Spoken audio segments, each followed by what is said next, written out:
Students, welcome you all to my YouTube channel. कैसे हैं आप सब? होप सो आप सब बढ़िया होंगे। तो बच्चों, जैसे कि हमने प्रीवियस क्लासेस में कुछ एमसीक्यूज करे स्टार्टिंग के चैप्टर्स के, मैनेजमेंट के, प्रिंसिपल्स के, होप सो वो सब आपको क्लियर हो गए होंगे। आफ्टर दैट हमारे जो बच्चों लेफ्ट ओवर चैप्टर्स थे लाइक मार्केटिंग है, फाइनेंशियल मैनेजमेंट, मार्केट, उनके इम्पॉर्टेंट एमसीक्यूज मैं आज आपको कराऊंगी, जिसे करके आपकी रिविजन हो जाएगी and you will get an idea किस टाइप के एमसीक्यूज आपको मिलेंगे। तो अब जैसे कि आपके पास टाइम कम है और ये कुछ इम्पॉर्टेंट एमसीक्यूज है, आप इन्हें अच्छे से रिवाइज कर सकते हैं। इनके बेसिस पर आप बाकी एमसीक्यूज की प्रैक्टिस कर सकते हैं। तो फर्स्ट ऑफ ऑल हम जो चैप्टर स्टार्ट करेंगे आज एमसीक्यूज का, वो होगा फाइनेंशियल मैनेजमेंट। मैं आपको इसमें से ऑप्शंस दूंगी, which will be the best one, वो हमें चूज करना होगा। तो फर्स्ट क्वेश्चन है बच्चों फाइनेंशियल मैनेजमेंट का। As you all know, financial management में आपके डिसीजंस भी आते हैं। इन्वेस्टिंग डिसीजन है, डिविडेंड डिसीजन है,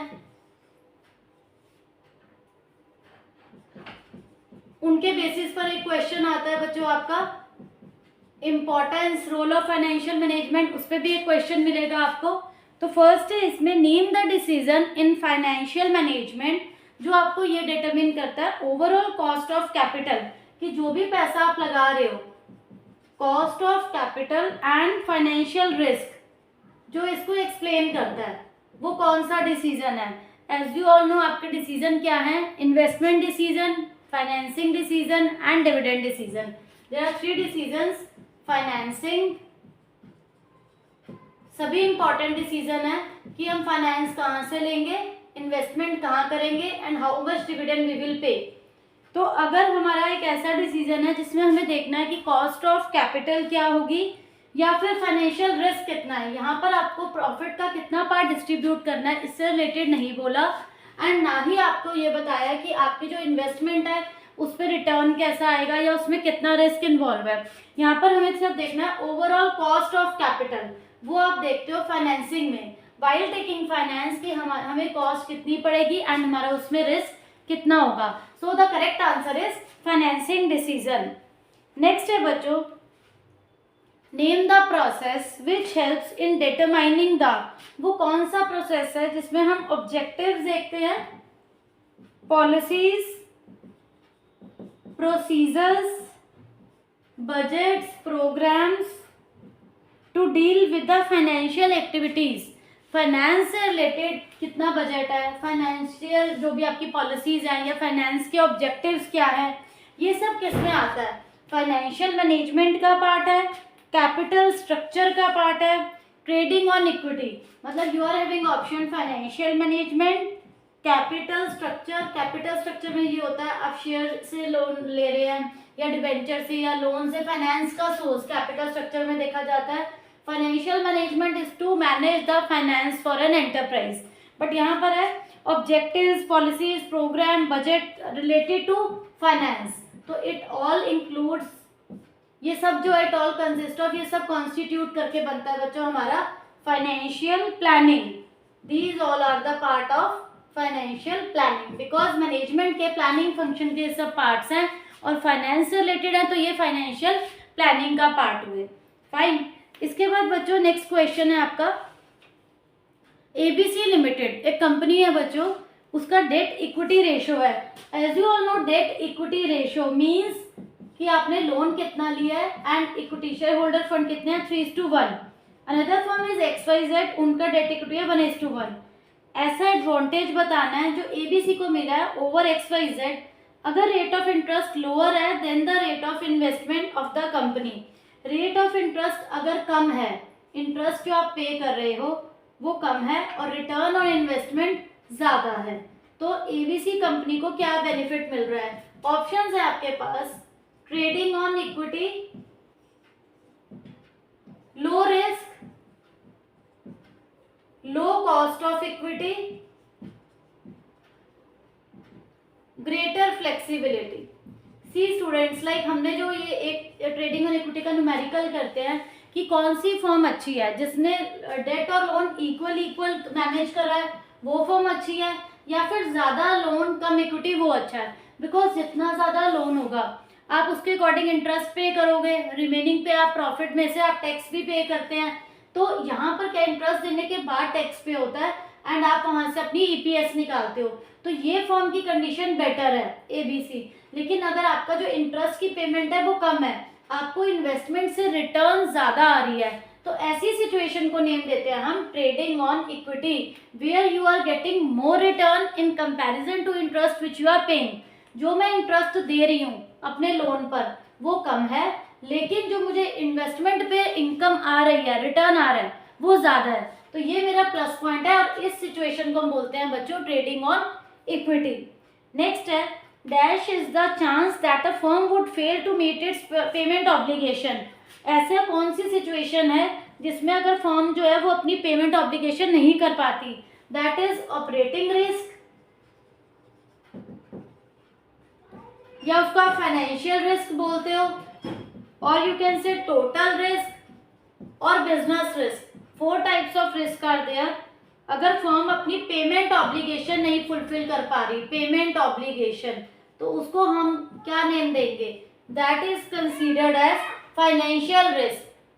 आप इसे ऑपरेटिंग रिस्क नहीं कहोगे, इसको हम ट्रेडिंग रिस्क नहीं कहेंगे, बिजनेस रिस्क नहीं कहेंगे, it is considered as financial risk. तो ये आपको पता होना चाहिए, पेमेंट ऑब्लिगेशन के लिए जो आता है वो फाइनेंशियल रिस्क होता है। इसके बाद बच्चों हमारे पास नेक्स्ट है higher dividend per share is associated with. Higher dividend per share पर जो हायर डिविडेंड है वो किससे रिलेटेड है? हाई अर्निंग, अर्निंग्स हाई हो, high cash flow, unstable earning, higher growth opportunities. Again देखो बच्चों, हायर डिविडेंड पर शेयर किस पे डिपेंडेंट है? अर्निंग ज्यादा हो, कैश फ्लो ज्यादा है, स्टेबिलिटी नहीं है अर्निंग्स में, ग्रोथ अच्छी है, या फिर high earning, high cash flow, stable earning, high growth opportunities. Higher dividend तब दिया जाता है, या फिर high earning, high cash flow, stable earning, lower growth opportunities, and the last is high earning, low cash flows, stable earning, lower growth। 4 options है, earning high, cash flow high, stability नहीं है earnings में and growth opportunities भी ज्यादा है, या फिर higher earning, high cash flow, stable earning, high growth की जगह यहाँ पर क्या आ जाता है? अब आपके पास स्टेबल अर्निंग्स, यहाँ अनस्टेबल था, यहाँ स्टेबल है। Next higher earning, higher cash flow, stable earning, lower growth opportunities, या फिर हाई अर्निंग्स, कैश का फ्लो भी लो है, स्टेबल अर्निंग्स है पर ग्रोथ भी कम है। हायर डिविडेंड पर शेयर, आप डिविडेंड ज्यादा तब दे सकते हो बच्चों जब अर्निंग अच्छी है, कैश का फ्लो ज्यादा है, अर्निंग्स में स्टेबिलिटी है, बट ग्रोथ अपॉर्चुनिटी क्या होनी चाहिए? लोअर। बिकॉज हायर ग्रोथ तो तब होगी तब तो आप दे ही नहीं पाओगे डिविडेंड ज्यादा। डिविडेंड ज्यादा देना है तो आपको ग्रोथ अपॉर्चुनिटीज कम करनी पड़ेगी, और डिविडेंड कम दे रहे हो तो आपके पास ग्रोथ अपॉर्चुनिटी ज्यादा है। तो इस बात का आपको बच्चों ध्यान में रखना है। इसके बाद बच्चों ये हो गए आपके फाइनेंशियल मैनेजमेंट के। देन इज द कुछ क्वेश्चंस करेंगे हम फाइनेंशियल मार्केट पे बेस्ड। तो फाइनेंशियल मार्केट और ये ऑलमोस्ट इंटर रिलेटेड है, ज्यादा डिफरेंस नहीं है, आपको बस टॉपिक को अच्छे से समझना है। लाइक हमने प्राइमरी मार्केट पढ़ा है, सेकेंडरी मार्केट पढ़ा है। एक सिचुएशन है आपके सामने, एबी लिमिटेड एक कंपनी है, उन्होंने 1 लाख इक्विटी शेयर सोल्ड करे हैं, ठीक है। 1 लाख इक्विटी शेयर्स में जो है 10 ईच है, आपने 12 पर शेयर के अकॉर्डिंग दिया है ब्रोकर को। 10 का शेयर 12 में दिया ब्रोकर को। Who offered them to the public at 20 each. Sorry, 1 lakh equity shares 10 each 12 में दिया है आपने ब्रोकर को। Who offered them to the public को उसने 20 ईच का दिया, पब्लिक को उसने 20 रुपीज के अकॉर्डिंग वो ऑफर करा है। फाइन। देन अब आता है identify the method of flotation. इसे आप ऑफर फॉर सेल कहेंगे, इसे आप प्राइवेट प्लेसमेंट बोलोगे, राइट्स इशू कहेंगे या आईपीओ इनिशियल पब्लिक ऑफर कहेंगे। मैं रिपीट कर देती हूँ, एबी लिमिटेड ने ये शेयर दिए हैं एक ब्रोकर को सेल करने के लिए, उसने ये पब्लिक को 20 ईच के अकॉर्डिंग दिया है।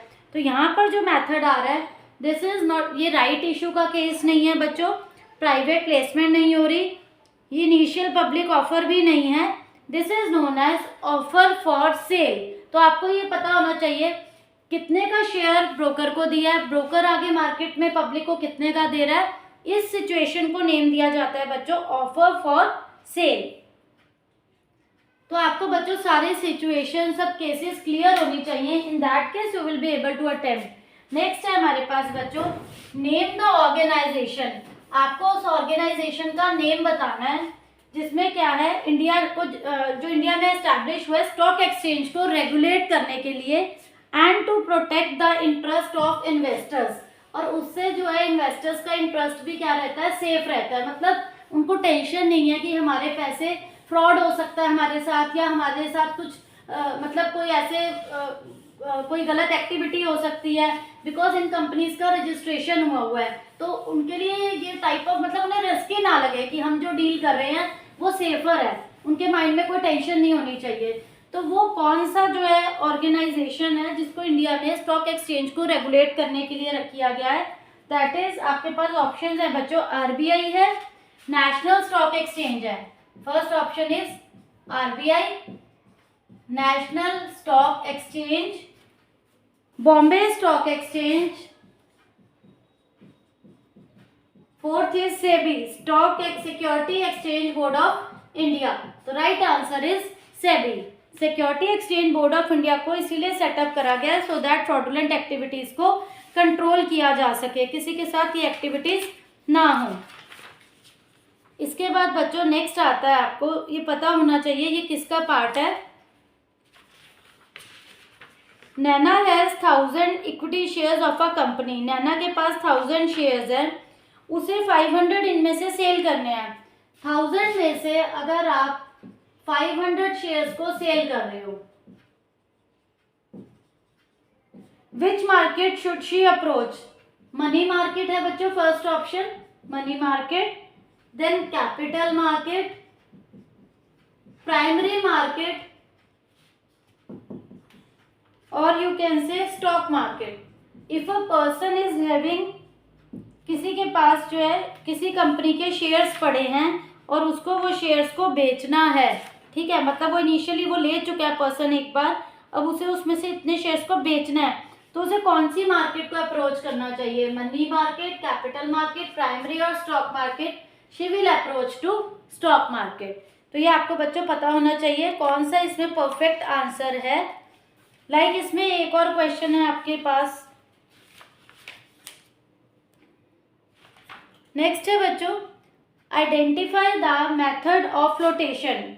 X limited offered the entire new issue of shares. X limited company है, उन्होंने बिल्कुल न्यू इशू करा है शेयर्स को, किसे दिए? लाइफ इंश्योरेंस कंपनी को। बिल्कुल न्यू शेयर्स हैं, लाइफ इंश्योरेंस कंपनी को ऑफर करे हैं एक्स लिमिटेड ने। तो अब यहाँ पर आपको बताना है कि प्रॉपर वे क्या होगा, इसका करेक्ट आंसर क्या है। मैं आपको ऑप्शन देती हूँ, offer for cell, private placement, rights issue, IPO initial public offer. मैं अगेन रिपीट कर देती हूँ बच्चों, एक्स लिमिटेड ने न्यू बिल्कुल इशू शेयर करे हैं इंश्योरेंस कंपनी को, तो whether it will be a part of offer for cell, private placement, right issue और इनिशियल पब्लिक ऑफर। तो इसमें हमारा जो बच्चों करेक्ट आंसर होगा, it will be private placement. उन्होंने अपनी मर्जी से अपने शेयर लाइफ इंश्योरेंस कंपनी को दिए हैं। फाइन, इसके बाद नेक्स्ट आते हैं बच्चों हमारे पास मार्केटिंग चैप्टर के question. Marketing again very important chapter है, स्कोरिंग चैप्टर है, एंड इजी ऑल्सो। अब इसमें आपके पास एक एमसीक्यू है, most people think selling is the same as stocking, ठीक है, बट जो मोस्ट इफेक्टिव है sales people know that listening is the most important part of their job. जो उनके लिए सुनना बहुत ज़रूरी है। अगर आप अपनी जॉब में कुछ भी आप सेल कर रहे हो, सिर्फ बात करना इम्पॉर्टेंट नहीं है, how to deal, how to manage. तो identify the communication tool use by the marketer. ज़्यादातर लोगों को लगता है दोनों चीज़ें सेम है, और मोस्ट ऑफ द जो इफेक्टिव सेल्स पीपल है उन्हें ये बात पता है कि लिसनिंग ज़्यादा इंपॉर्टेंट है उनकी जॉब में। तो बताओ कौन सा कम्युनिकेशन टूल वो यूज़ कर रहा है यहाँ पर? Advertising, personal selling, public relation और सेल्स प्रमोशन। अगर लिसनिंग की बात आ रही है, एडवर्टाइजिंग, दूसरा है बच्चों पर्सनल सेलिंग, नेक्स्ट है sales promotion, and the last is public relation. तो यहाँ पर जो बेस्ट सुटेबल है वो क्या होगा बच्चों इस सिचुएशन के लिए? आपको अपने अकॉर्डिंग इसका आइडिया लगाना है। आपको इसका मोस्ट अप्रोप्रिएट आंसर क्या लग रहा है? मोस्ट अप्रोप्रिएट आंसर जो है इसका बच्चों वो होगा पर्सनल सेलिंग, क्योंकि अगर आप यहाँ पे कह रहे हो कि लिसनिंग ज़्यादा ज़रूरी है तो वो पर्सनल सेलिंग में ही रिक्वायर्ड होती है। नेक्स्ट है बच्चों, आशिमा ने परचेज करी है bottle of tomato sauce from the local grocery shop से। इंफॉर्मेशन उस बॉटल पे दी है, it was not clear, she felt sick on consuming it. उसने केस फाइल करा डिस्ट्रिक्ट फोरम में under consumer protection act and got the relief, और उसको accordingly उसका मिल गया रिलीफ। कौन सा इंपॉर्टेंट एस्पेक्ट यहाँ पर मार्केटर ने निग्लेक्ट करा है? बिकॉज उस पर उन्होंने कहा जो इन्फॉर्मेशन प्रोवाइडेड थी इट वॉज नॉट क्लियर। तो क्या ये जो है ये ब्रांडिंग से रिलेटेड है या ये पैकेजिंग से रिलेटेड है? आपको आइडेंटिफाई करनी है ये किस फंक्शन की बात हो रही है, ब्रांडिंग की, पैकेजिंग की, लेबलिंग की या फिर ग्रेडिंग की। तो बच्चों इंफॉर्मेशन वाज नॉट क्लियर जिसके लिए उसको बियर करना पड़ा और उसको ग्रीवियंस जो भी उसने फाइल करा। तो ये ब्रांडिंग से रिलेटेड नहीं है बच्चों, इट इज और information is not clear. And information किसका पार्ट बनता है? लेबलिंग में इट इज कंपल्सरी कि आप प्रॉपर इन्फॉर्म करते हैं। तो यहाँ पर लेबलिंग फंक्शन जो है वो इग्नोर हुआ है, तो इस पर जरूर उसको कंसंट्रेट करना चाहिए था कि प्रॉपर उन्हें गाइड करें। नेक्स्ट एमसीक्यू है बच्चों, Maruti Vega limited entered into the market with colour television. एक कंपनी का नेम गिवन है, उन्होंने कलर टेलीविजन के साथ मार्केट में एंटर करा and now introduce products like audio systems, air conditioner, washing machine.